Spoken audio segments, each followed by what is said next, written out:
Hello everyone, myself Harish Pare, the student of GMERS medical college.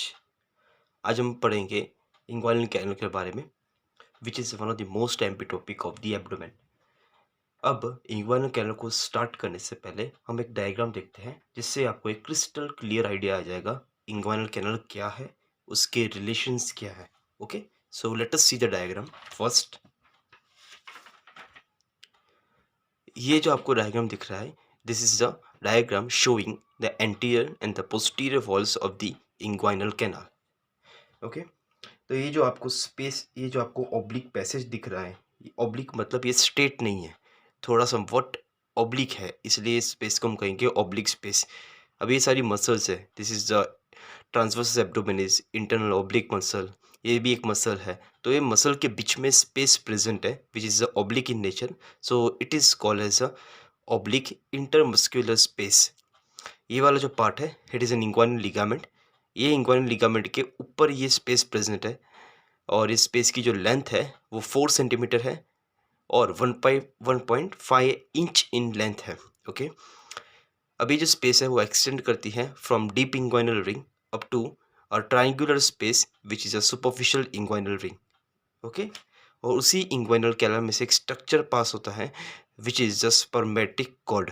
In males and females में यही structure replace हो जाता है by round ligament of uterus. So देख लेते हैं नोट्स में क्या लिखा है।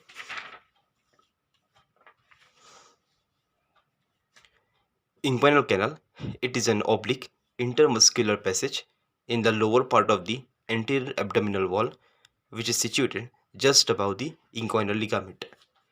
Length and directions, it is about 4 cm or 1.5 inch long and is directed downward, forwards and medially.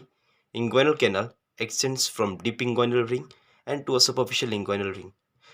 अब ये जो डीप इंग्वाइनल रिंग है, एक तरह की ओवल ओपनिंग है। देख लेते हैं डायग्राम में फिर से एक बार। ये है डीप इंग्वाइनल रिंग। तो आपको दिख रहा है कि ये जो डीप इंग्वाइनल रिंग है वो एक ओवल इन नेचर है, लेकिन जो सुपरफिशियल इंग्वाइनल रिंग है वो समवट ट्रायंगुलर इन स्ट्रक्चर है। So the deep inguinal ring is an oval opening in the fascia transversalis, which is situated 1.2 cm above mid-inguinal point, while a superficial inguinal ring is a triangular gap in the external oblique aponeurosis. अब हम बात करते हैं boundaries के बारे में। First of all let us see a diagram. ये diagram show कर रहा है the anterior and the posterior walls of the inguinal canal. ये वाला जो पार्ट होगा ये होगा पोस्टीरियर वॉल बनाएगा, ये सारा जो नीचे वाला पार्ट है वो एंटीरियर वॉल बनाएगा, ये वाला पार्ट जो है ये लेटरल वॉल बनाएगा, और ये वाला पार्ट जो है वो मिडियल वॉल बनाएगा। सो देख लेते हैं एक बार एंटीरियर वॉल के बारे में। जो एंटीरियर वॉल है, सबसे पहले इसमें आएगा स्किन, सुपरफिशियल फेशिया, एंड ये वाला जो पार्ट दिख रहा है it is an aponeurosis of external oblique abdominis. फिर से एक बार देखते हैं एंटीरियर वॉल कौन कौन बनाता है, skin, superficial fascia and the aponeurosis of external oblique abdominis muscle. उसके साथ लेटरल 1/3 वाले पार्ट में एक और स्ट्रक्चर आता है which is the transversus abdominis muscle and the internal oblique muscle. अब बात करें पोस्टीरियर वॉल के बारे में। तो जो पोस्टीरियर वॉल है उसमें कौन कौन से स्ट्रक्चर आते हैं, ये सारा जो है ये पोस्टीरियर वॉल बनाएगा, which includes fascia transversalis, extra peritoneal connective tissue and peritoneum. अब हम बात करते हैं मीडियल एस्पेक्ट में क्या क्या स्ट्रक्चर्स आते हैं। ये सारा जो पार्ट है ये मीडियल वॉल बनाएगा, which includes the conjoint tendon and the reflective part of the inguinal ligament. फिर से एक बार देख लेते हैं।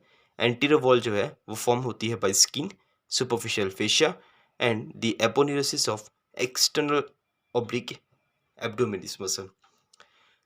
लेटरल 1/3 में दो स्ट्रक्चर्स आते हैं, which is a transversus abdominis and the internal oblique muscle. Posterior wall में 3 स्ट्रक्चर्स आते हैं, extra peritoneal connective tissue, fascia transversalis and the peritoneum. Medial structure में 2 आते हैं, conjoint tendon and the reflective part of the inguinal ligament. अब हम बात करते हैं roof and floor of the inguinal canal.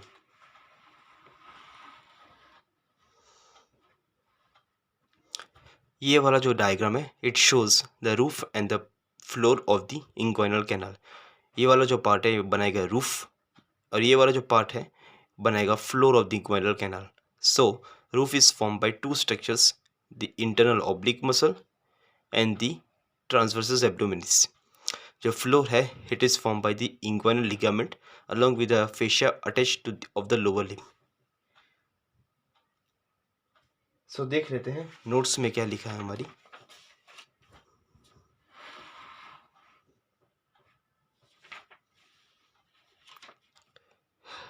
This is the boundaries. Anterior wall is contributed by skin, superficial fascia, and the external oblique aponeurosis, while its lateral one-third part it is contributed by internal oblique muscle and transversus abdominis। जो posterior wall है it is contributed by fascia transversalis,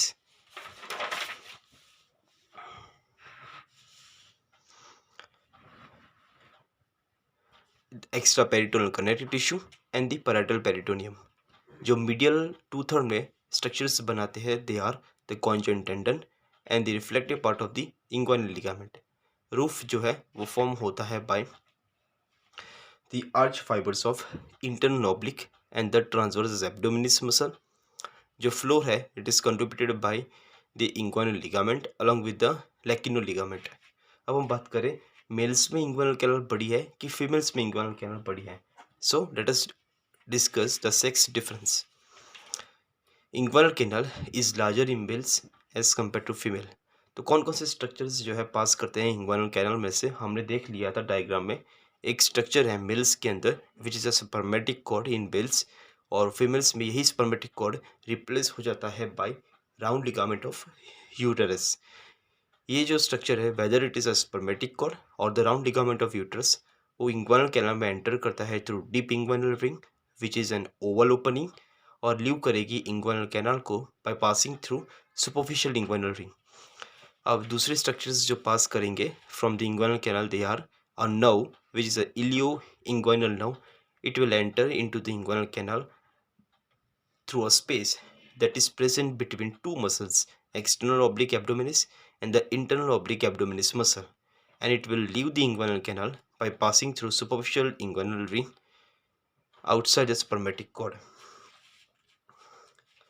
अभी हमने देखा कि जो inguinal canal है males के अंदर उसमें से पास करता है स्पर्मेटिक कॉर्ड। तो स्पर्मेटिक कॉर्ड के अंदर कौन कौन से स्ट्रक्चर्स होते हैं? 7 structures are present in the spermatic cord in the case of males। Let us see that first।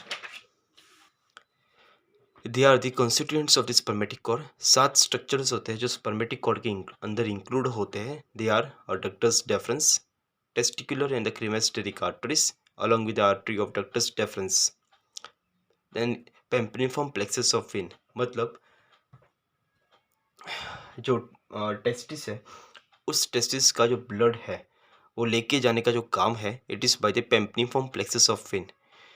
Then fourth structure is the lymph vessels from the testis।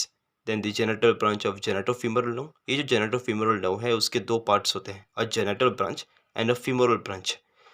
So it includes a genital branch of genitofemoral nerve and the plexus of sympathetic nerves around the artery to the ductus deferens and the visceral afferent nerve fibers। Then the remains of the processus vaginalis। फिर से एक बार देख लेते हैं। 7 structures याद रखने होते हैं स्पर्मेटिक कॉर्ड के अंदर।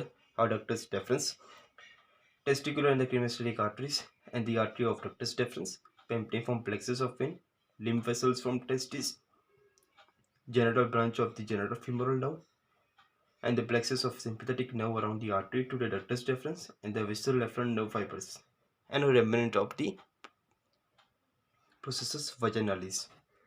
अब हम बात करते हैं कवरिंग्स ऑफ स्पर्मेटिक कॉर्ड के बारे में। ओके तो 3 कवरिंग आती है। सबसे पहले आएगी इंटरनल स्पर्मेटिक फेशिया। ये जो इंटरनल स्पर्मेटिक फेशिया है ये डिराइव्ड होता है फ्रॉम दी फेशिया ट्रांसवर्सालिस और वो पूरे स्पर्मेटिक कॉर्ड को कवर करेगी in its whole extent. Second covering is a cremasteric fascia. ये जो क्रेमेस्टेरिक फेशिया है इट इज़ डिराइव्ड फ्रॉम और it is made of the fibres of the cremasteric muscle. और ये जो क्रेमेस्टेरिक फेशिया है वो डिराइव्ड होता है फ्रॉम 2 डिफरेंट मसल्स। इसको हम टुगेदरली एक स्ट्रक्चर कहते हैं which is a conjoint tendon which includes internal oblique muscle and transversus abdominis muscle. और ये थर्ड कवरिंग जो आती है, it is an external spermatic fascia which is derived out from the external oblique aponeurosis. So ये था inguinal canal के बारे में। Let us have a quick revision of the inguinal canal. हमने आज के वीडियो में पढ़ा है इंग्वाइनल जो कैनाल है ये एक ऑब्लिक इंटरमस्कुलर स्पेस है in the lower part of the anterior abdominal wall, which is situated above the inguinal ligament. It is about 4 centimeter in length or 1.5 inch in long, and the structures that are passing through the inguinal canal, it is a spermatic cord in male, and in female it is the round ligament of uterus. Other structures that passes through the inguinal canal, it is a nerve, ilioinguinal nerve. Okay ये सब structures जो है inguinal canal में से पास करती हैं। Inguinal जो canal है एक्सटेंड करेगी from deep inguinal ring to a superficial inguinal ring. जो डीप इंग्वाइनल रिंग है एक ओवल ओपनिंग है इन द फेशिया ट्रांसवर्सालिस। ये जो आपको दिख रहा है इट इज़ अ फेशिया ट्रांसवर्सालिस, और ये जो डीप इंग्वाइनल रिंग है एक ओवल ओपनिंग है in this fascia transversalis. Then superficial जो इंग्वाइनल रिंग है एक ट्रायंगुलर गैप है in the aponeurosis of the external oblique abdominis muscle. ये जो डीप इंग्वाइनल रिंग है उसका जब लोकेशन बात करें, it is located about 1.2 centimetre above mid inguinal point. So ये था उसके इंट्रोडक्शन के बारे में। रिलेशंस की बात की जाए तो anteriorly it is contributed by skin superficial fascia aponeurosis of external oblique abdominis. Posteriorly ये 3 स्ट्रक्चर्स आएंगे, peritoneum, extra peritoneum connective tissue, fascia transversalis. Lateral aspect में आएंगे transversus abdominis and the internal oblique abdominis. Medial aspect में आएंगे conjoint tendon and the reflective part of the inguinal ligament.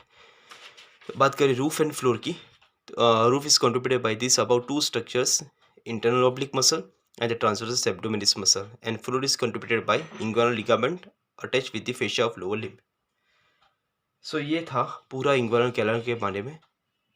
Please like, share and subscribe the channel if you like my video. Thanks for watching the video.